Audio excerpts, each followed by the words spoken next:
તો જય માતાજી મિત્રો. તો તમે જોઈ શકો છો કે ઘણા ટાઈમથી આપણી ફોન બગડેલો, એટલે મિત્રો આપણે બ્લોગ નથી બનાવી શકતા, પણ હવે તમે જોઈ શકો છો આપણે નવેસરથી બ્લોગ બનાવવાનું ચાલુ કરી દીધું. તમે જોઈ શકો છો કે આપણી લારી મસ્ત વ્યવસ્થિત લાગી ચૂકી છે, અને તમને બતાવી દઉં અંદરથી બી. તો તમે જોઈ શકો છો કે પાઉં આમ વ્યવસ્થિત કાપડું લાગી ચૂક્યું છે. પછી આ ફ્રેશ વડા લાવી દીધા છે આપણે, તમે જોઈ શકો છો અહીંયા ગાડી. પછી આ દાબેલી માટે મસાલો છે આપણે મસ્ત ચટપટો, અને અહીંયા ગ્રીન ચટણી લાવી દીધી છે વડાપાઉં માટે. પછી આ છે મીઠી ચટણી, પછી આ દાબેલી માટે મીઠી ચટણી છે, પછી આ દાબેલી માટે તીખી ચટણી.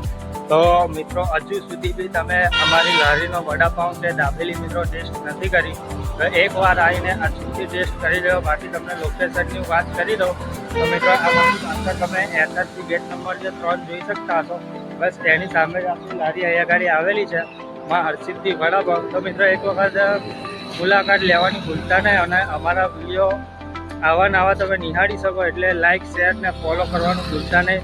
બાકી નેક્સ્ટ વિડીયોમાં મળીએ. ત્યાં સુધી જય માતાજી, જય હિન્દ, જય ભારત.